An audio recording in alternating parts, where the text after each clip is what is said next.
Boa noite, minhas irmãs, meus irmãos queridos. Hoje é dia 26 de janeiro de 2022.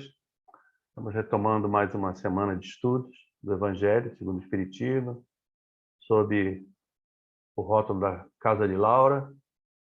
E vamos hoje estudar, e na próxima semana também, o capítulo 14. Para quem ainda não tinha me encontrado, meu nome é Jorge Caldeira, a gente já está no segundo ano fazendo esse trabalho com esses generosos irmãos que nos convidaram. Bom, então o capítulo 14 é o de hoje, do Evangelho, honrai pai e mãe.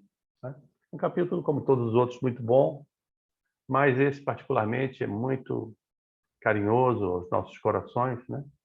Porque fala dos nossos pais queridos que nos receberam, né? E então a gente vai começar lendo uma primeira página, eu já botei ela aqui para eu ler, que foi tirada do livro Vinha de Luz, capítulo 136, tem o título de Filhos. É claro, psicografado pelo nosso querido Chico Xavier. Se o direito é campo de elevação aberto a todos os espíritos, o dever é zona de serviço peculiar a todos os seres da criação. Não somente os pais humanos estão cercados de obrigações, mas igualmente os filhos que necessitam vigiar a si mesmos com singular atenção, quase sempre sem a mocidade de estranhável esquecimento. Estima criar rumos caprichosos, desdenhando sagradas experiências de quem a precedeu, no desdobramento das realizações terrestres, para voltar mais tarde em desânimo ao ponto de partida, quando o sofrimento ou a madureza dos anos lhe restauram a compreensão. Os filhos estão marcados por divinos deveres, junto daqueles aos quais foram confiados pelo Supremo Senhor na senda humana. É indispensável prestar obediência aos progenitores dentro do Espírito do Cristo, porque semelhante atitude é justa. Se muitas vezes os pais se furtam à claridade do progresso espiritual, escolhendo o estacionamento nas zonas inferiores, nem mesmo na circunstância dessa ordem seria relegá-los ao próprio infortúnio. Claro está que os filhos não devem descer ao sorvedouro da insensatez ou do crime para atender-lhes aos venenosos caprichos, mas encontrarão sempre o recurso adequado para retribuírem aos benfeitores os inestimáveis dons que lhes devem. Não nos esqueçamos de que o filho descuidado, ocioso ou perverso, é o pai inconsciente de amanhã e o homem inferior, que não fruirá a felicidade doméstica no futuro. Então, essa é a mensagem, ela fala por si só, né, dos deveres dos pais e dos filhos reciprocamente. E, recapitulando as aulas passadas, então, meus irmãos, as duas aulas passadas, o Guilherme nos apresentou o tema Não saiba a vossa mão esquerda o que dê a vossa mão direita. E ali ele tratou com muita propriedade, muita profundidade, muita inspiração, eu diria, né? Fazer o bem sem ostentação, com modéstia, que foi o primeiro item. Beneficência praticada sem ostentação, né? Que tem um duplo mérito. Além de ser a caridade material, ele tratou da caridade moral, uma vez que não ferisse, né, a sensibilidade, a suscetibilidade do beneficiado, fazer ele aceitar o benefício sem que o seu amor próprio se sentisse ferido na dignidade, né?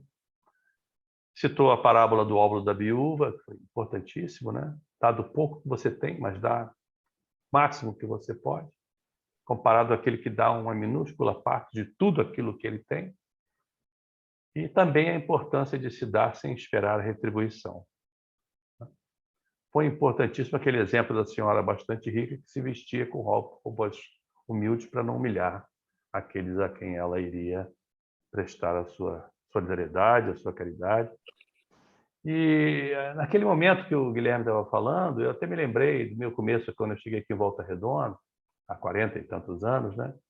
Acho que eu já contei para meus irmãos, a minha história sempre foi na Umbanda, nasci em um berço espírita também, e aqui eu me tornei kardecista, mas eu sempre fui muito aberto a estudar as religiões, né? Meu filho também é.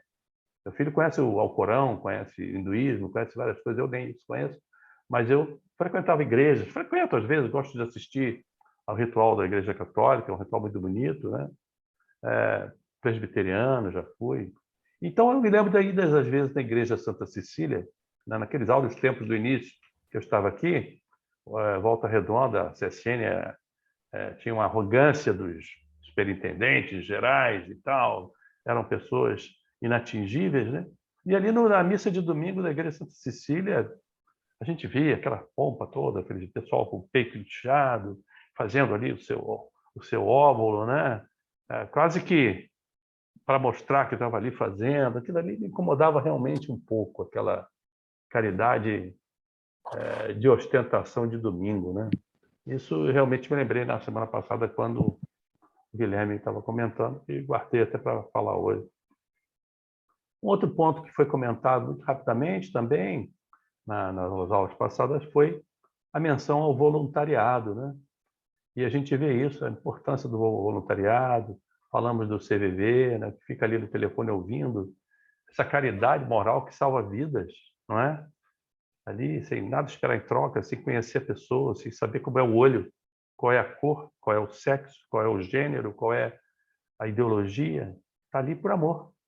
E a nossa caravana semanal e tantos outros movimentos das diversas igrejas, não é? Então, esse voluntariado é muito interessante, muito sério, muito querido aos olhos de Jesus, né? O acolhimento, é isso que a gente está falando, né? Bom, então aí a gente chega hoje então ao nosso capítulo 14, e nós vamos fazer então uma sinopse desse capítulo hoje, do que vai tratar nesta semana e na próxima, honrai vosso pai e vossa mãe.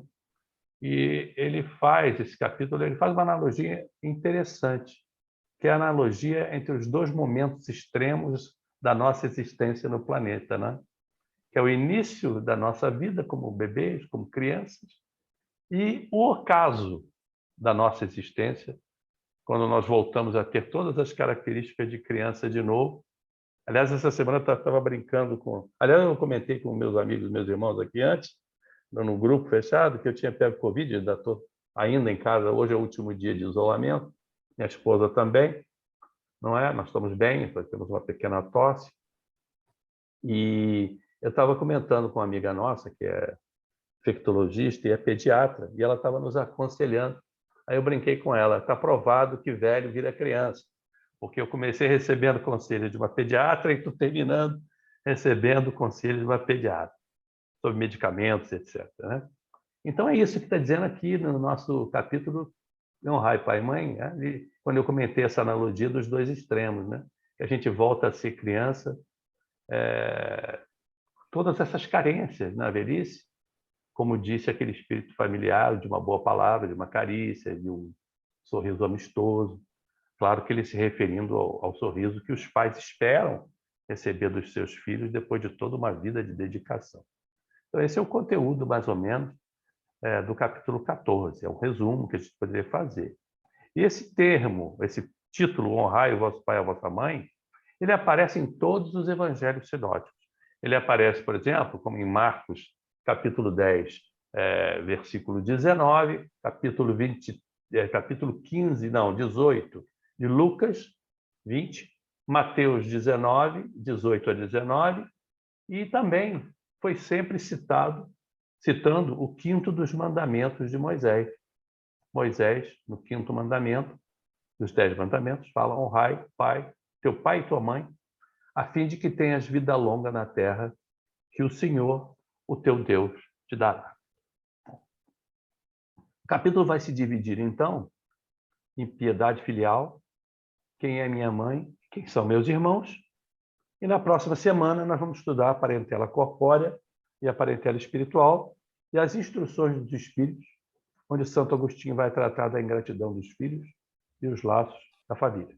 Então, vamos dar uma pausinha aqui, vamos fazer a nossa prece para já iniciar, então, o estudo propriamente dito. Lembrando, quem quiser, tiver vontade, um copinho de água para fluidificar, uma garrafinha, ou como preferir.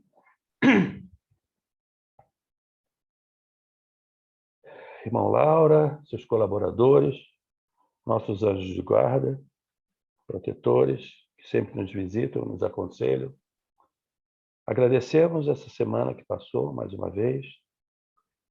Tivemos paz, harmonia, saúde. Eu, particularmente, me recuperei, passei bem por essa situação. Agradecemos por estar aqui de novo, com a companhia dos nossos irmãos, ainda que virtualmente, mas unidos pelo coração, para estudar mais uma vez as palavras de Jesus, o seu Evangelho, a orientação dos Espíritos.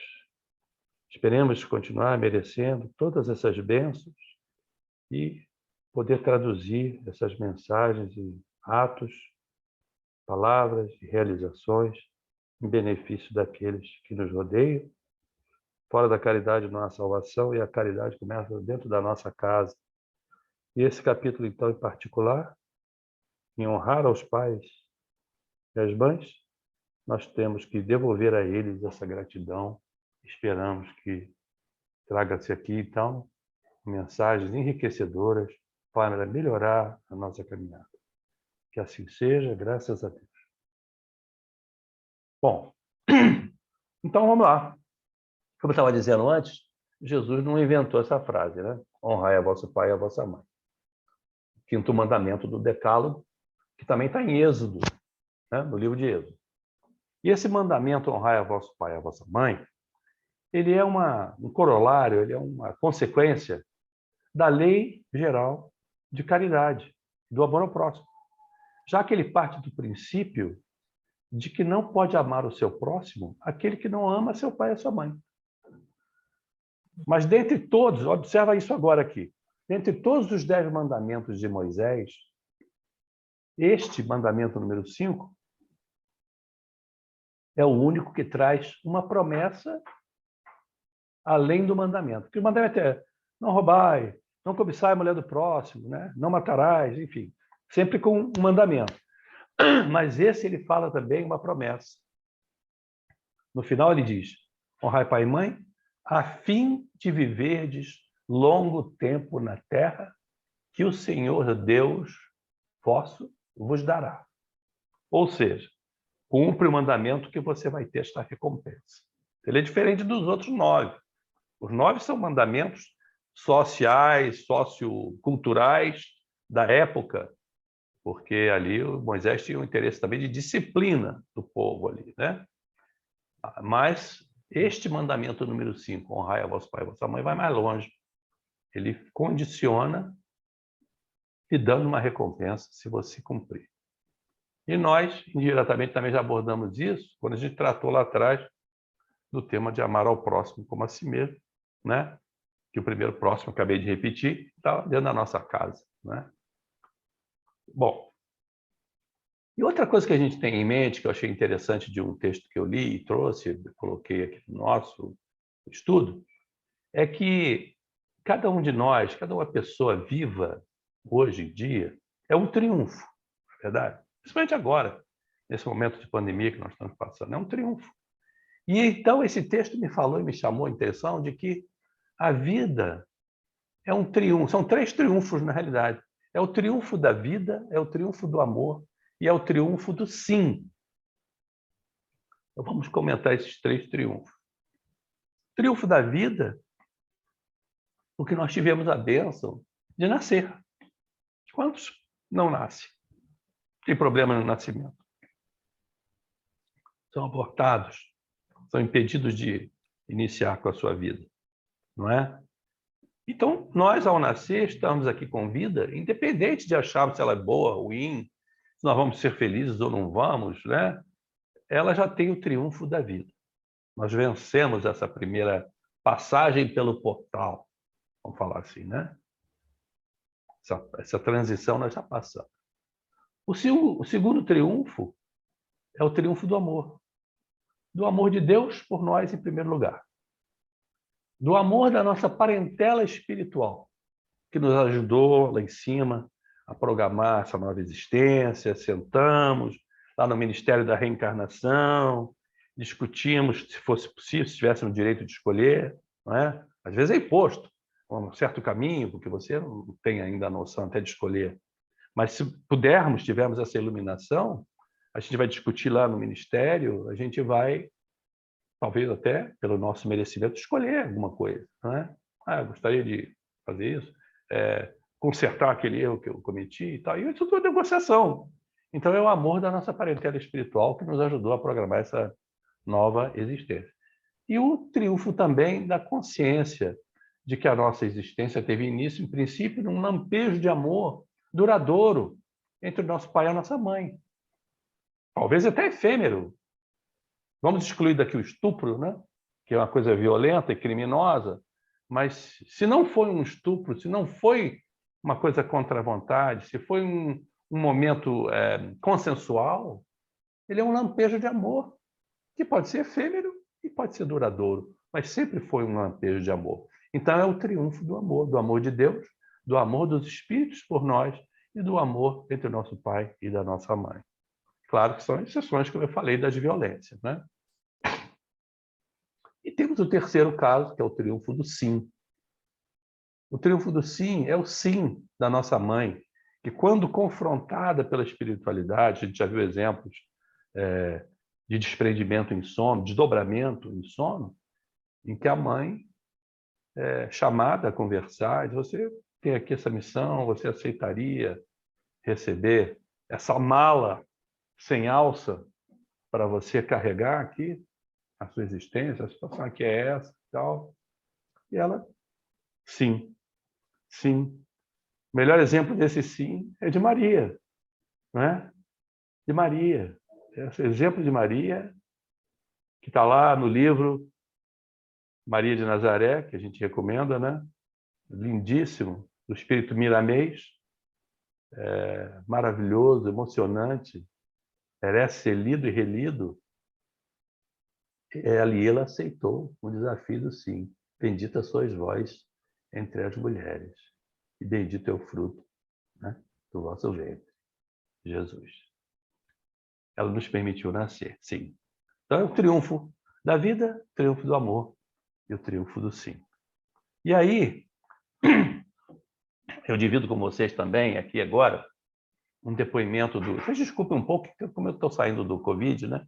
Minha garganta ainda está um pouco abalada, eu tenho falado pouco. Eu estou com 2 copos d'água aqui para de vez em quando dar uma olhadinha. Neste ponto, eu então divido esse depoimento do Divaldo Franco sobre esse tema, né? Do honrar pais e mães. Quando ele se referiu especificamente à mãe dele. A gente viu o filme Divaldo Franco, tem muitas histórias lá dele com as irmãs, mas não é esse o ponto aqui. Essa parte aqui eu acho que não foi abordada no filme. Tenho quase certeza que não. Já vi o filme 2 vezes, mas eu tenho quase certeza que não. Mas ele fez esse depoimento. A mãe, pobre, analfabeta, teve 13 filhos. Sofreu 2 abortos espontâneos. 13 filhos e 2 abortos espontâneos. Ele, Divaldo, foi o temporão, foi o último. E ela teve filho aos 42 anos. Imagine, o Divaldo com essa idade que ele tem, ela tem um filho aos 42 anos. Era um risco absurdo. Hoje ter filho com 42 anos é mole, mais até, né? Claro que requer os seus cuidados, mas agora imaginem vocês século passado, com 42 anos, depois de 2 abortos espontâneos, depois de 13 filhos, esse útero se dispor a este risco. É o triunfo do amor, é o triunfo do sim de novo, né? Uma gravidez tão tardia e após tantos outros problemas. O médico, então, aconselhou que ela interrompesse a gravidez, porque ela poderia ter um grande risco de morrer.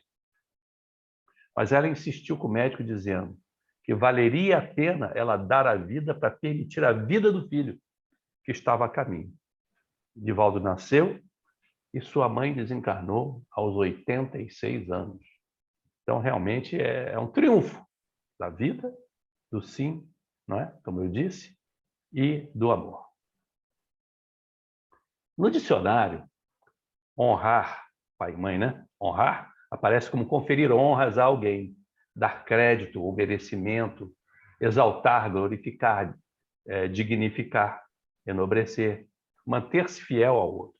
Mas o termo honrai encerra também um dever a mais, no caso do pai e mãe, que é o da piedade filial, né? Piedade filial.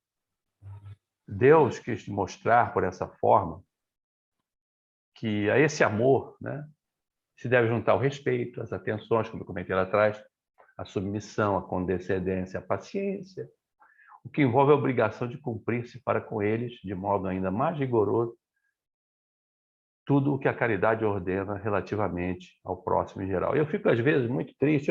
Ontem estava comentando com minha esposa, me deu uma tristeza ao ler aqui, no caso do falecimento do filósofo Olavo de Carvalho, a declaração da filha dele, dizendo: agora ele vai pagar pelas maldades que ele fez. Ele não falava com a filha há 4 anos. Não vou entrar no mérito se tinha por que motivos falar ou não falar, de quem era a culpa. Mas me dá tristeza isso, ver essas situações de briga entre famílias, normalmente por herança, por dinheiro, como a gente viu o caso do Gugu e outros tantos casos, da Antônia Fontinelli, enfim, normalmente ligados a segundos casamentos. Ou então, olha só, aquele caso da Susana Richthofen, que assassinou junto com os malfeitores lá, os 2 pais, entendeu? Então, essas coisas, os Nardoni, que a menina Isabela, são coisas muito tristes, esse negócio de honrar pai e mãe. Agora, a mãe do Jairinho, né? a mãe não, a mulher do Jairinho, esqueci o nome dela, do deputado lá do Rio de Janeiro, que está preso. Então, quando a gente tem uma família feliz, a gente fica muito emocionado de ver feliz, porque é isso que Deus quis quando ele fez esse projeto da família, não é? E aí, quando você vê esses rompimentos, é muita tristeza, né? E aí, então, como te falei, não consiste apenas em respeitá-los, é também assisti-los na necessidade, proporcionar-lhes o repouso na velhice. Muitos, eu já trabalhei como voluntário no Asilo dos Velhinhos ali do Monte Castelo por um tempo, e a gente via ali muitos velhinhos abandonados. A gente às vezes visita, agora nem está podendo, aquele asilo de Pinheiral ali, muito carente. Ali tem velhos ali que há anos não recebem visita dos seus familiares. São abandonados ali pelos filhos. Alguns internam um parente num hospital público, somem e não volta nunca mais para pegar. Existem desses casos, acreditem. Então aí é cercá-los então de cuidado, como eles fizeram conosco, é o que Jesus espera de nós, né? Como eles fizeram conosco na infância. Sobretudo para aqueles pais sem recursos. A minha esposa é advogada, trabalhou muito tempo na CSN, mas depois foi mais para a área de família. Eu via lá, eu estou na sala ao lado com meus trabalhos de engenharia, mas estou ouvindo às vezes as conversas lá. Tem casos tristes demais a mãe, a filha casa com uma outra pessoa, relega a idosa para um barraco no fundo do quintal, ou então despeja mesmo da residência porque está influenciada pelo novo namorado ou novo marido. Tem muita coisa que acontece triste aí fora e a gente fica pensando, essa gente vai voltar e vai ter que responder por essa injustiça que está sendo feita. Não adianta que a gente até vai falar isso lá na frente. Chico fala isso. Não existe reencarnação com um endereço errado. Ele falou com outras palavras, mas é isso. Alguns acham que fazem muito porque dão aos seus pais o estritamente necessário para não morrer de fome, né? Enquanto eles não se privam de nada, né? Apenas porque, para não deixar os velhos na rua, reservam para si o que há de melhor e mais confortável. O que eu acabei de comentar, né? Aqui a frase do Chico é: Chico Xavier, na encarnação, não tem endereço errado. Então é isso, não tem mesmo. É o que eu disse. Foi combinado que a gente vinha para cá, naquele lar, e eu estou desligando esse telefone porque ele está ameaçando tocar aqui. Desculpa não ter desligado antes. Pronto. Então, alguns pais, é claro, eles não cumprem com os seus deveres. A gente sabe disso também. Não é só os filhos que são ruins para os pais, muitas vezes. Os pais também. Os pais também. Infelizmente, eu tenho que relatar para vocês, meu pai abandonou a minha mãe quando eu tinha 4 anos de idade, nunca mais apareceu. Eu só vinha saber do meu pai quando eu tinha 21 anos, quando eu estava noivo da Lúcia. Eu estou casado há 48 anos com ela. Estava noivo dela, fiquei sabendo do meu pai, porque a irmã dele me procurou, dizendo que ele queria me ver antes de falecer. 21 anos depois. 21 não, 17, né? 4, 21, 17. 17 anos depois. Eu tive a sorte de ter uma mãe e uma avó maravilhosas, uma tia que não teve filhos e um tio que não teve filhos com ela, e nos ajudaram, me encaminharam, me deram todos os recursos, supriram essa falta. Mas eu que gosto de escrever, por muitos e muitos, eu tenho esses escritos, por muitos e muitos anos, eu tive textos bastante pesados e tristes em relação ao meu pai.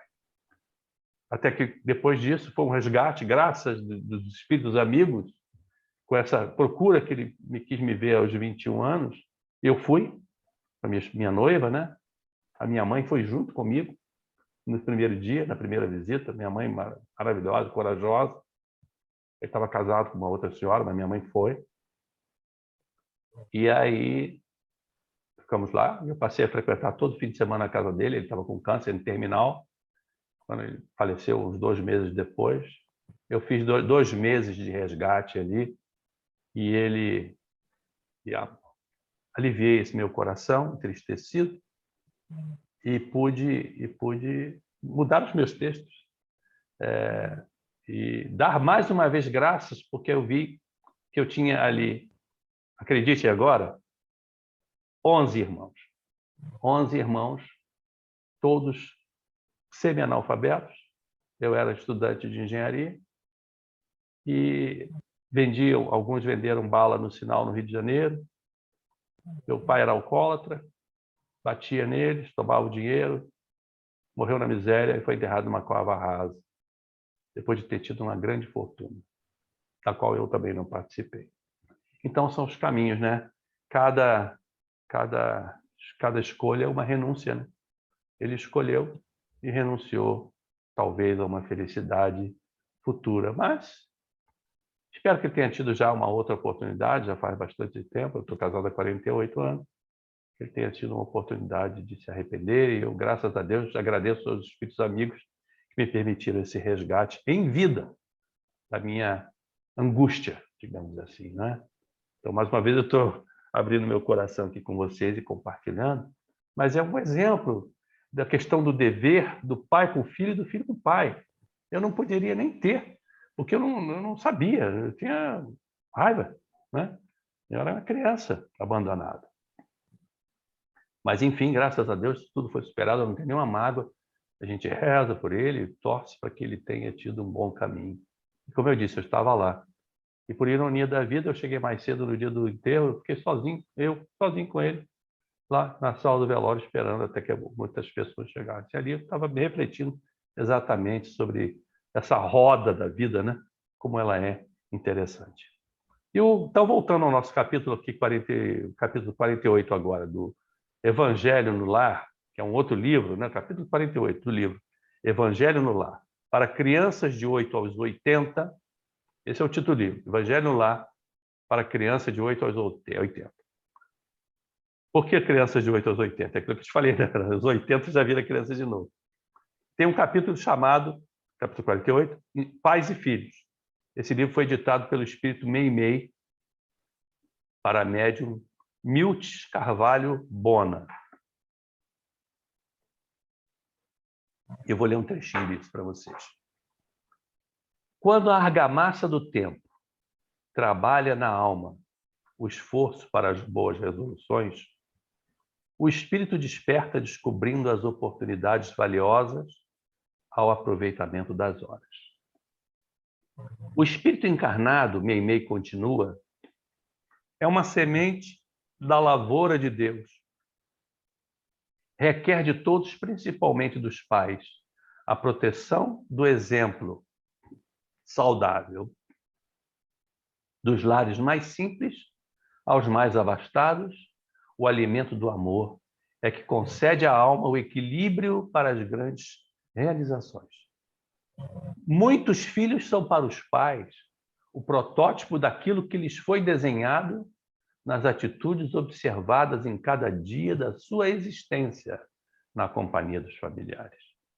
Se a cobiça, o ódio, o egoísmo são as normas da conduta diária dos pais, o espírito que já de outras épocas tem arraigadas essas mazelas no seu subconsciente não encontrará apoio para se libertar delas.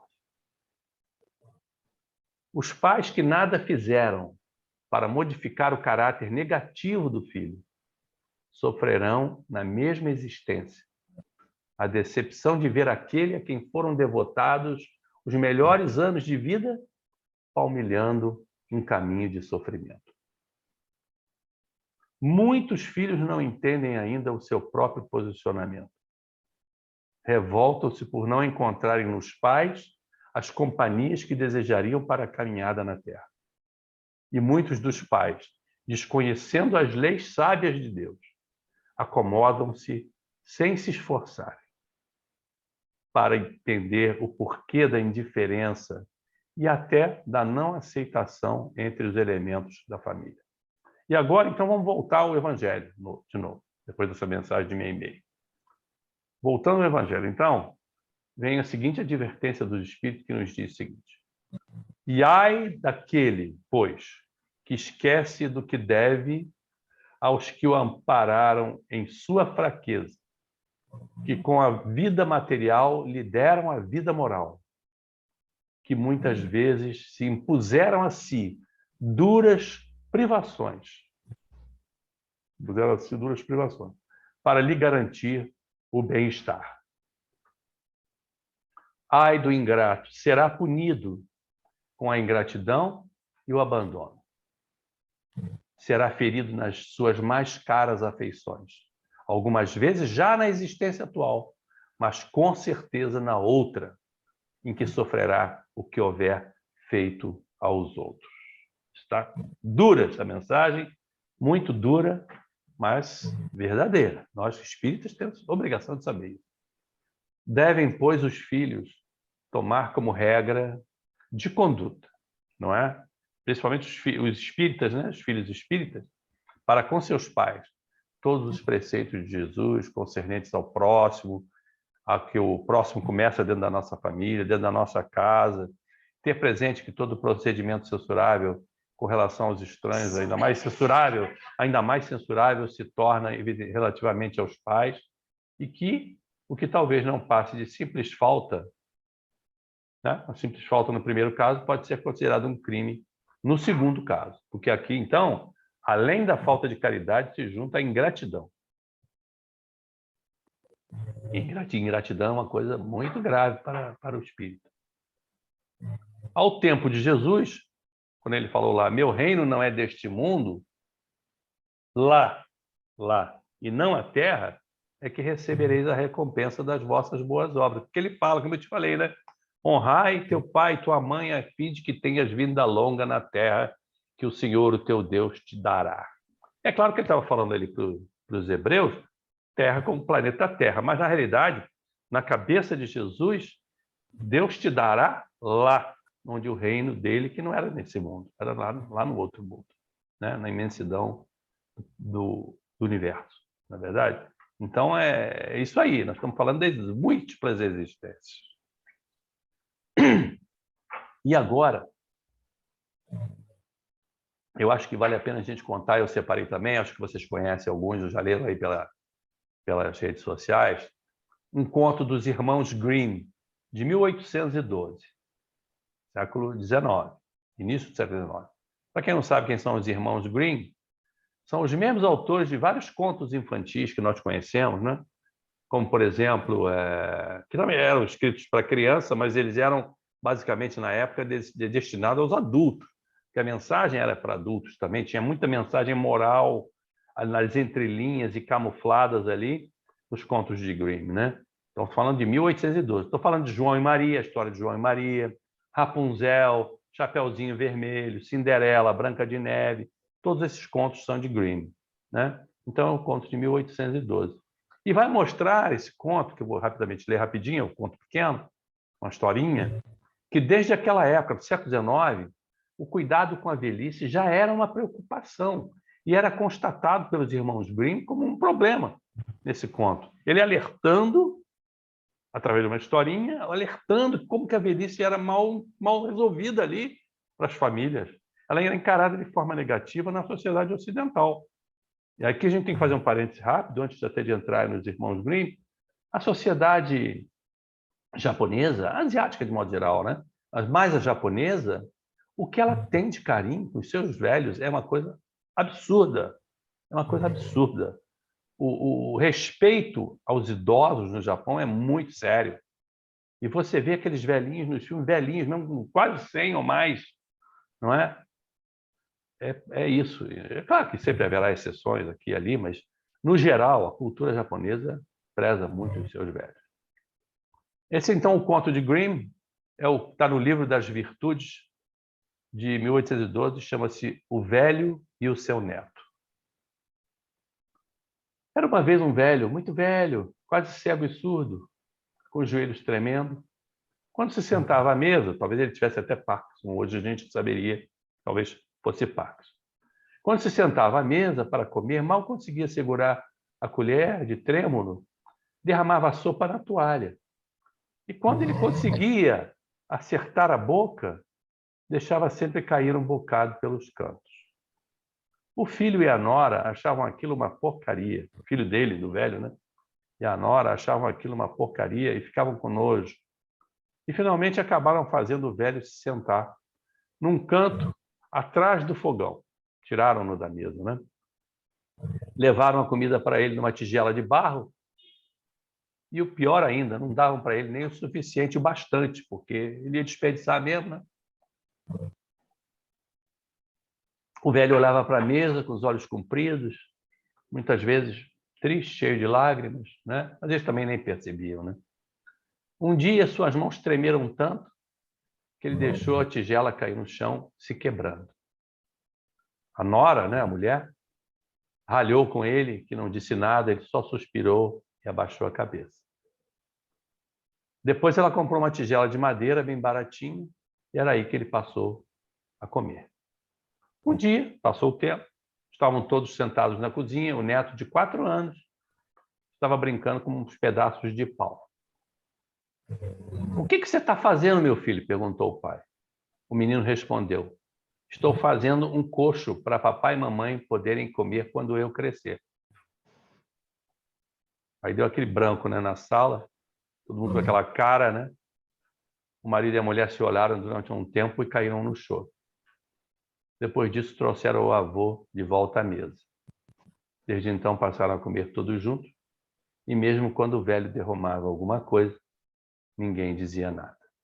A gente acha que as crianças não têm lições a dar para nós, né?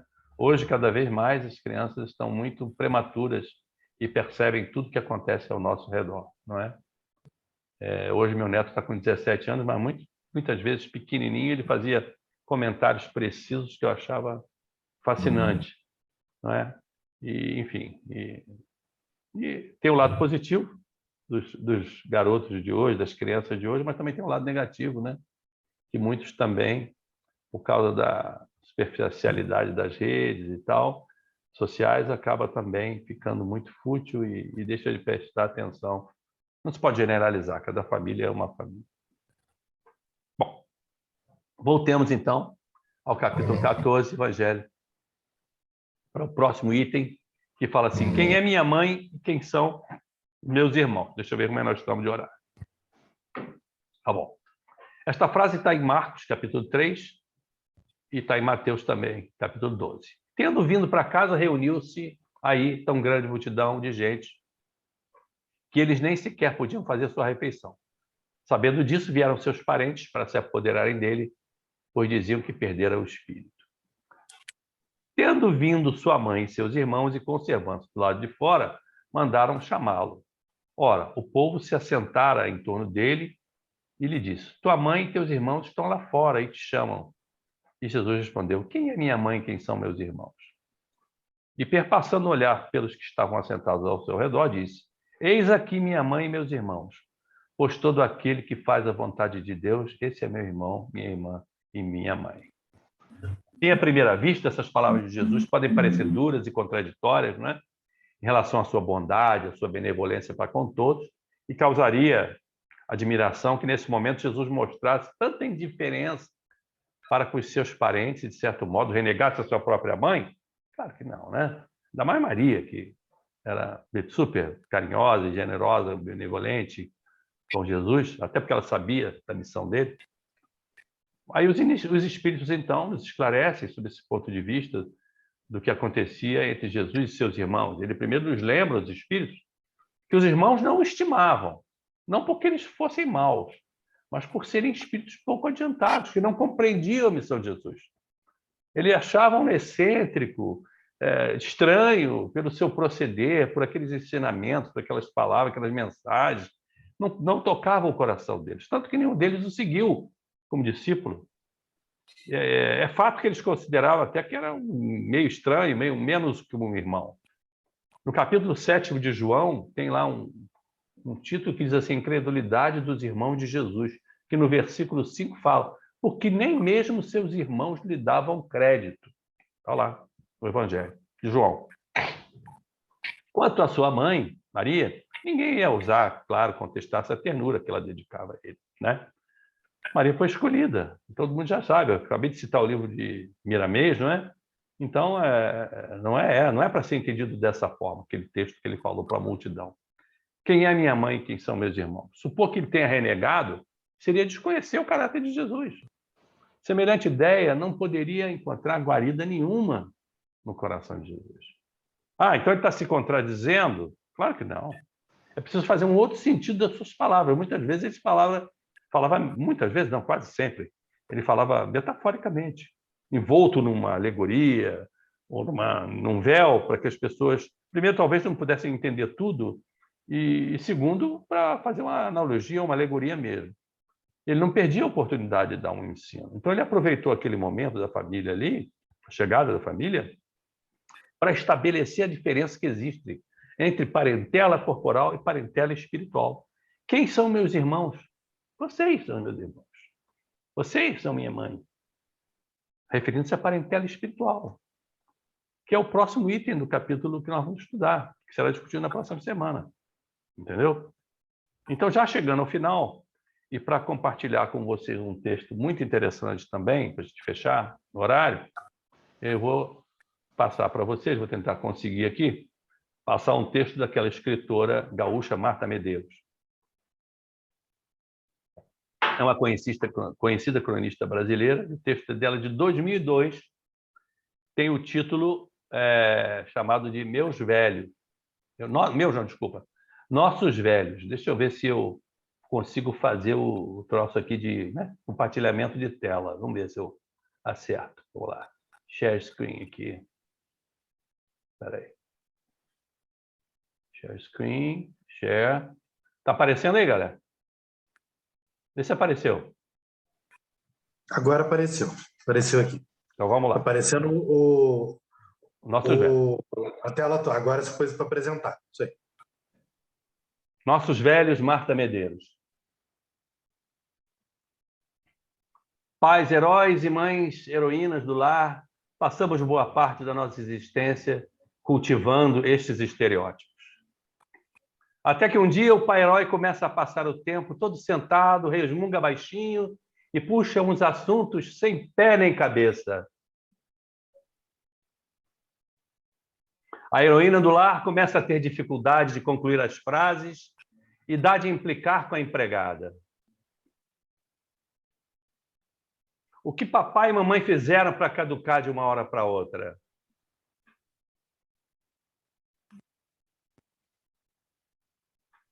Envelheceram. Nossos pais envelhecem. Ninguém havia nos preparado para isso. Um belo dia, eles perdem o garbo, ficam mais vulneráveis e adquirem umas manias bobas. Então, estão cansados de cuidar dos outros e de servir de exemplo. Agora chegou a vez deles serem cuidados e mimados por nós, nem que para isso recorram a uma chantagemzinha emocional. Tem muita quilometragem rodada e sabem tudo, e o que não sabem, eles inventam. Não fazem mais planos a longo prazo, agora dedicam-se a pequenas aventuras, como comer escondido tudo aquilo que o médico proibiu. Estão com manchas na pele e ficam tristes de repente, mas não estão caducos. Caducos ficam os filhos que relutam em aceitar o ciclo da vida. É complicado aceitar que nossos heróis e heroínas já não estão no controle da situação. Estão frágeis e um pouco esquecidos. Têm este direito, mas seguimos exigindo deles a energia de uma usina. Não admitimos suas fraquezas, seu desânimo. Ficamos irritados e alguns chegam a gritar se eles se atrapalham com o celular ou outro equipamento e ainda não temos paciência para ouvir pela milésima vez a mesma história que contam como se acabassem de tê-la vivido. Em vez de aceitarmos com serenidade o fato de que as pessoas adotam um ritmo mais lento com o passar dos anos, simplesmente ficamos irritados por eles terem traído a nossa confiança, a confiança de que seriam indestrutíveis como super-heróis. Provocamos discussões inúteis e os enervamos com a nossa insistência para que tudo siga como sempre foi. Essa nossa intolerância só pode ser medo. Medo de perdê-los, medo de perdermos a nós mesmos, medo de também deixarmos de ser lúcidos e joviais. Com todas as nossas irritações, só provocamos mais tristezas àqueles que um dia só procuraram nos dar alegrias. Por que não conseguimos ser um pouco do que eles foram para nós? Quantas noites esses heróis e heroínas passaram ao lado da nossa cama, medicando, cuidando, medindo febres? E nós ficamos irritados quando eles esquecem de tomar seus remédios e, ao brigar com eles, os deixamos chorando, tal qual crianças que fomos um dia. É uma enrascada essa tal de passagem do tempo. Nos ensinam a tirar proveito de cada etapa da vida, mas é difícil aceitar a etapa dos outros. Ainda mais quando os outros são nossos alicerces, aqueles para quem sempre podíamos voltar e sabíamos que estariam com seus braços abertos e que agora estão dando sinal de que um dia irão partir sem nós. Façamos por eles hoje o melhor, o máximo que pudermos, para que amanhã, quando eles já não estiverem mais aqui conosco, possamos lembrar deles com carinho, de seus sorrisos de alegria e não das lágrimas de tristeza que eles tenham derramado por nossa causa. Afinal, nossos heróis de ontem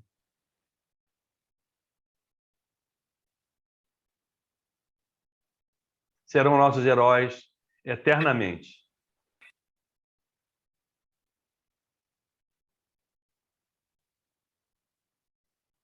Uma pessoa permanece jovem na medida que ainda é capaz de aprender a adquirir novos hábitos e tolerar as contradições.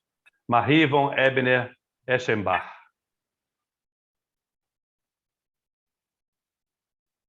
Esse foi o texto, então, da Marta Medeiros. Lindíssimo, profundo e passível de muita reflexão, não é, meus irmãos? E a gente, assim, termina. Eu quero dedicar esse texto, inclusive, ao meu tio Mário Soares Pereira, que está lá na eternidade, que junto com a minha tia Alfredina ajudaram minha mãe e minha avó a me criarem, me transformaram na pessoa que eu sou hoje, a quem eu agradeço profundamente. Espero um dia a graça de poder reencontrá-los. Graças a Deus. Bom, está aqui a nossa aguinha. Vamos lá, porque foi pesada. Foi pesado. Esse tema é muito interessante, muito bom. Então, alguém quiser comentar antes da gente fazer a prece final e tal? Deixa eu tirar aqui o compartilhamento. Pode Amigo falar. Jorge, te agradeço aí as palestras emocionantes, né? As palestras, os estudos, né? É emocionante, a gente vê que sai do coração, e as suas histórias belas porque são corajosas, né? E você venceu. Parabéns, meu irmão. Honrar pai e mãe é o que a gente deve aprender, mas sabemos quão difícil é, mas a doutrina está aí para nos orientar, para nos direcionar. Muito obrigado, meu irmão. Obrigado.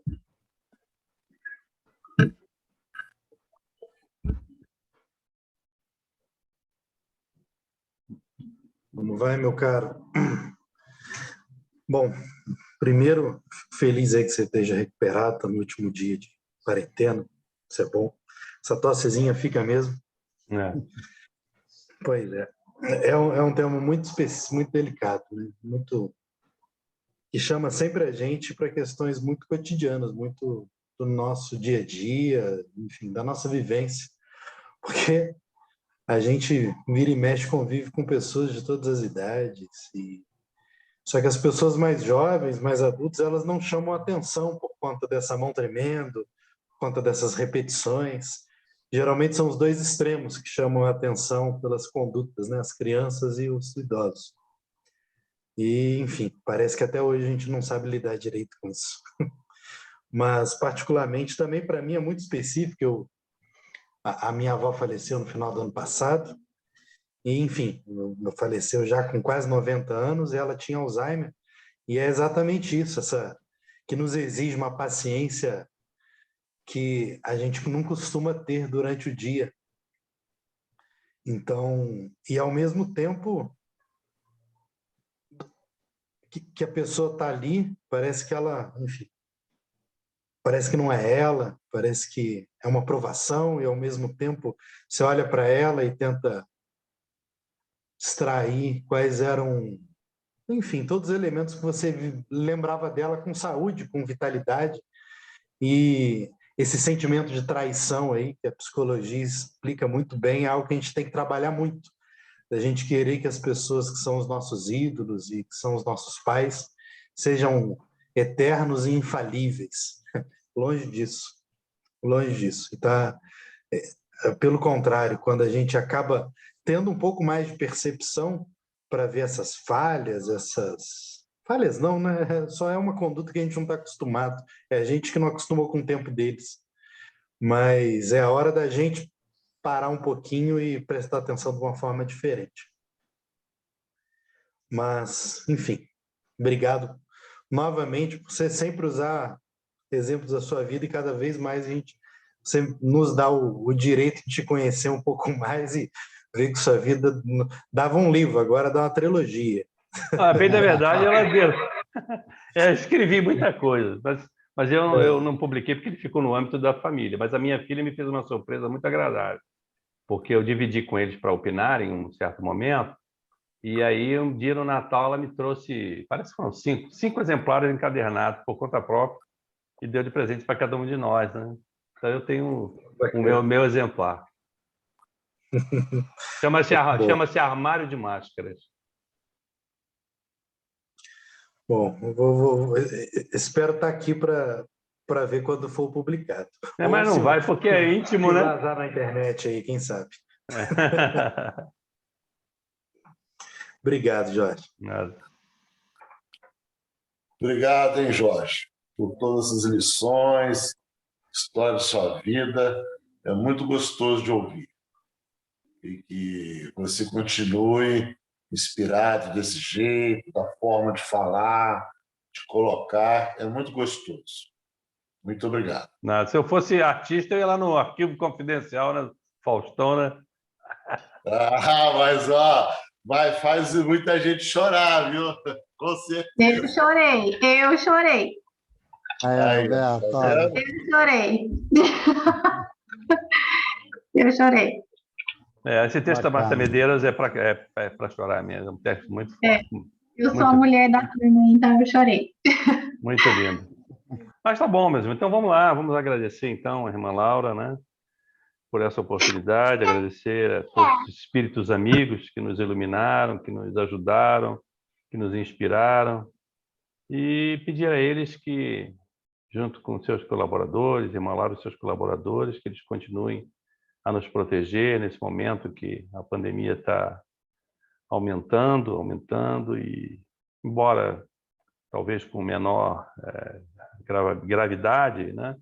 Mas a gente não pode esmorecer, tem que continuar mantendo os cuidados, mas está ficando muito sério, muito grave, já tem vários municípios que estão com UTIs lotadas, então que a espiritualidade possa, mais uma vez, a gente pede em corrente a Jesus para que ele se apiede realmente. Eu sei que nós temos que fazer um expurgo no planeta, nós sabemos disso, nós estamos numa transição, nós também sabemos disso, mas a gente pede que ele tenha aquele coração imenso, misericordioso, amenizar o sofrimento dessas famílias que estão perdendo pessoas, que estão passando por dificuldades, que estão sem emprego, que estão com dificuldade de sobrevivência, que perderam o status, poder de compra, enfim, as crianças que estão sem escola, e isso é uma perda irreparável, que Jesus e a espiritualidade possa amainar isso, acabar de uma vez por todas, dando inclusive mais consciência às pessoas para se protegerem um pouco melhor, para que a gente possa sair disso o mais rapidamente possível. Que a gente tenha também uma semana entre nós e com os nossos familiares, bênçãos de harmonia, de paz, e que na semana que vem a gente se encontre de novo com a mesma disposição para continuar a nossa caminhada. Que assim seja, graças a Deus. Que assim seja, graças a Deus. Bom, então agora vamos interromper a gravação se eu conseguir aqui. Ok, meus irmãos, eu estou com dificuldade aqui, mas eu vou sair aqui agora, então. Tá? Boa noite para todos, então. Boa noite, gente. Até semana que vem. Tchau. Tchau.